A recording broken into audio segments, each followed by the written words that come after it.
Hello chemists, my name is Kim, and in this video we are going to be talking about naming some special types of organic compounds. If you have your New York State chemistry reference table, you'll definitely want that today. We will be using several of the tables, including P, Q, and R, particularly table R. Our learning goal for this video, and it'd be best if you're watching this video after watching the videos that I've made about naming alkanes, alkynes, and alkenes, as well as branched hydrocarbons, just as some preliminary work here. We're going to take a structural formula, a chemical formula, or a compound name, and we are going to identify an organic compound as either an alcohol or an ether using table R. We are also going to name an alcohol or an ether if we are given the structure of the compound. Let's go. This first question is actually, I'm going to start right off with this to get us thinking about the difference between an alcohol and an ether. An alcohol and an ether have the same molecular formula, C2H6O. Do these compounds have the same functional group and the same physical and chemical properties? Do they have the same functional group but different physical and chemical properties? Or do they have different functional groups but the same chemical properties, or different functional groups and different chemical properties? So think about how you think these two compounds compare to each other in terms of their functional groups and their physical and chemical properties. Pause the video if you want more time to think.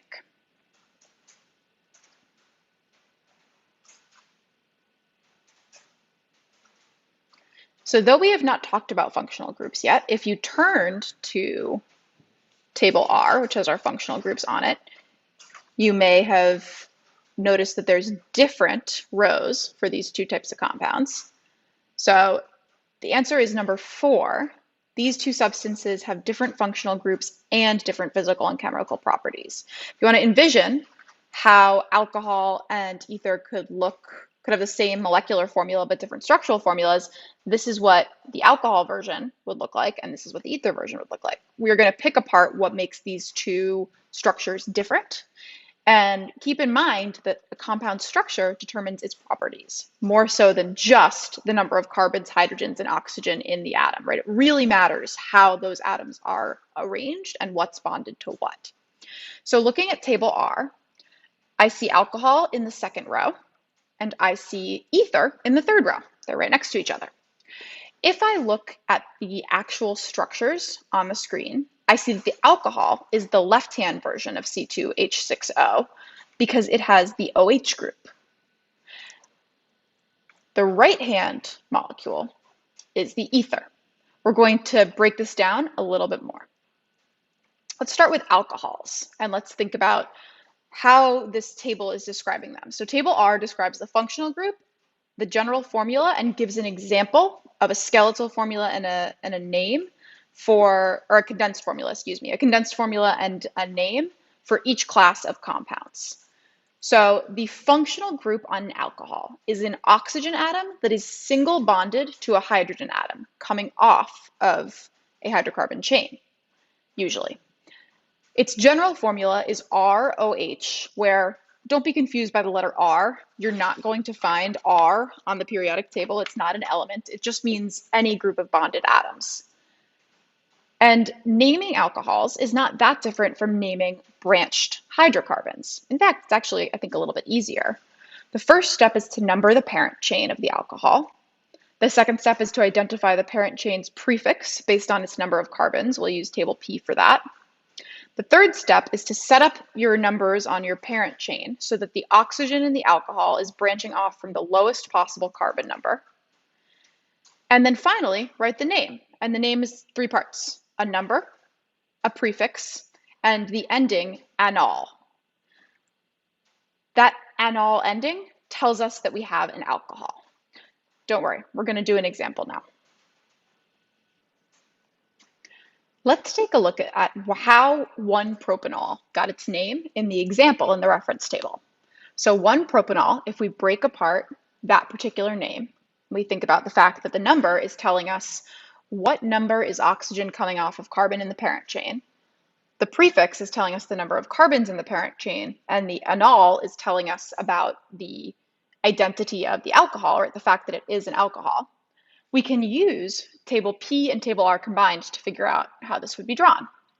So prop means 1, 2, 3 carbons, and then I've got my OH group. Prop means 3, I can see that on table P, so that's going to be how many carbons there are. Now, I can number my carbons 2 different ways. I can number them 1, 2, 3, or I can number them 1, 2, 3, going left to right or right to left. Notice, I could draw this same molecule this way, and that would be completely fine. It's the same molecule. Either way, I can number it so that I would end up with my oxygen coming off of carbon number 1. I wouldn't call this 3-propanol because I could always number it the other way, and I want to get the oxygen coming off of the lowest number parent carbon chain. This is the same rule that we use when we're dealing with branched hydrocarbons. Let's talk about ethers now. Ethers look sort of similar to alcohols because they have an oxygen bonded to a carbon chain usually. So the difference is, whereas with an alcohol, the oxygen is then bonded to a hydrogen atom. In this example, an oxygen is single bonded to a carbon on one side and another carbon on the other.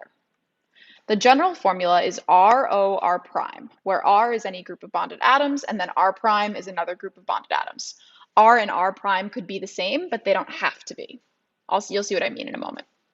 To name ethers, you take a look at the number of carbons on one side of the oxygen. So let's say on the left-hand side of our oxygen in the middle. And you identify the prefix that would go with that number based on the number of carbons there. You do the same thing on the other side of the oxygen, and you identify the prefix that would be there. If the number of carbons is the same on each side, so if you have 2 carbons on both sides of the oxygen in an ether, you would use the prefix for both of them, but put the word di first. So example, you would say dimethyl or dipropyl, and then you would add ether as a separate word. So your name would end up being 2 separate words. If the number of carbons is different on each side, as it is in the example, you would use the prefix for each as a separate word and then add the word ether at the end. So you end up with 3 separate words. The key here that tells you that you're dealing with an ether in the name is the word ether at the end. Nice and straightforward. Let's look at table R and think about how methyl ethyl ether would look if we drew its structural formula. Its condensed formula is CH3O CH2CH3, but let's see if we can find more from picking apart its name. So remember, with ethers, we are kind of using 2 prefixes and then just writing the word ether. So methyl ethyl ether, that's 2 prefixes that are telling me that the ether is smushed in between a methyl and an ethyl group. That means that I should have 1 carbon with 3 hydrogens around it, a methyl group, on one side of the oxygen, and then that oxygen should be single bonded to a 2 carbon chain with hydrogens around them on the other side of the oxygen. So that would be my methyl ethyl ether, CH3, CH2, CH3. Now, I mentioned how if you have the same prefix on both sides of the oxygen, so if I have a formula that looks like this, both sides of the oxygen have just 1 carbon, so this would be 2 methyl groups, you wouldn't write methyl methyl ether because that would kind of sound silly. So when that happens, we use the prefix di, and I would just say dimethyl ether, and it would just be 2 words instead of 3.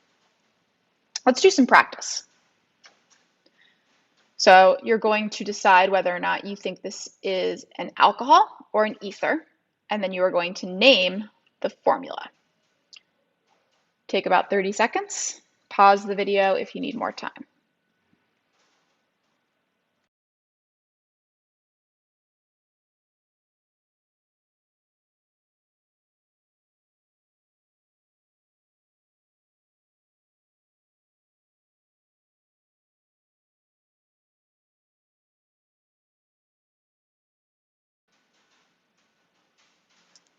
All right, so looking at the functional group, this is an alcohol. We can tell because of that OH group coming off of the carbon. To be an ether, there would need to be another carbon coming off of that oxygen. To name this alcohol, I'm going to use the example in the reference table to remind me, oh yeah, I want to use the number that the oxygen is coming off of the parent carbon, and I'm going to use the number of carbons in the parent chain to tell me what the prefix should be, and then I'm going to add the suffix or the ending "-enol". So let's count my number of carbons and see how I should use the numbers. Should I count left to right or right to left? So I could count 1, 2, 3, 4, 5, but that would be putting the oxygen, the alcohol, on the 5th carbon. And I can, if I go the other way, end up with the oxygen, the alcohol group on a lower number carbon. So I'm gonna do that. The top one, the highlighted numbering system, I'm gonna use that one. I count 5 carbons, so I'm gonna use the prefix pent. And so the number is 1, the prefix is pent, and so this would be 1-pentanol. One thing to note, this would be 1-pentanol, this would be 2-pentanol.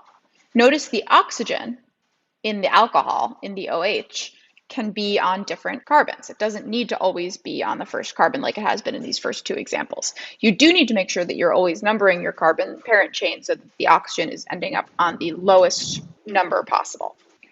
Here's another practice problem for you. Is this an alcohol or an ether? Once you've decided, name it.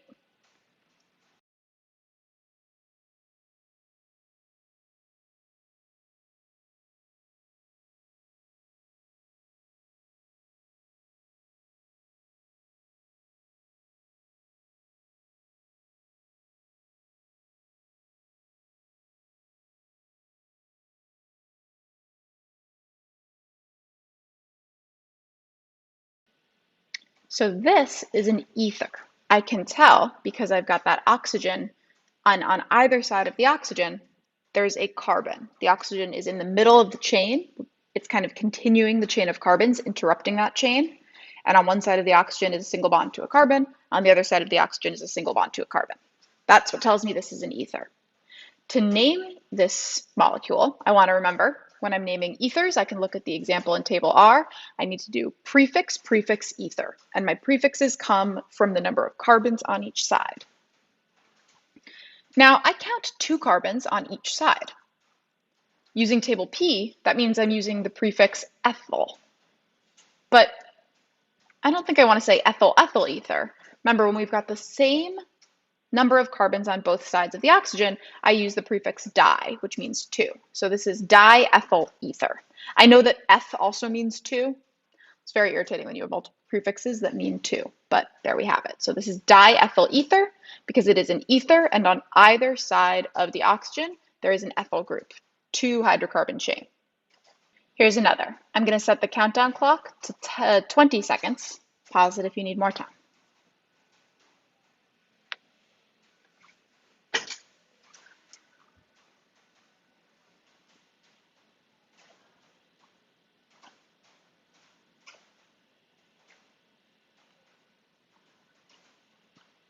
Again, just like the last problem, this is an ether because I have that oxygen that's connected to carbon on either side with a single bond.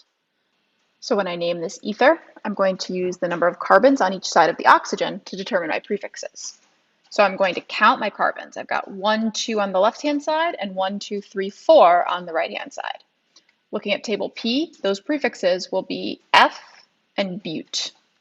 So if I think about how I would want to name this, I would say ethyl butyl ether, using both names of the prefixes, and these are simple old hydrocarbon chains. I would say ethyl butyl ether. Let's try one last problem.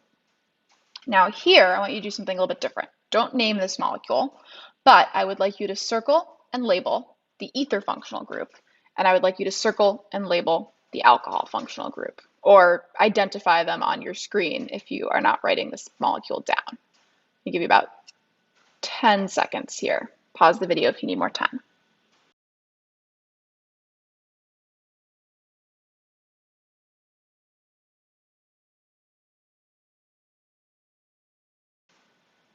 So our ether group is found right here, and our alcohol group is found right here. The ether, remember, is part of the carbon chain itself. It's splitting up the carbons, single bond on each side.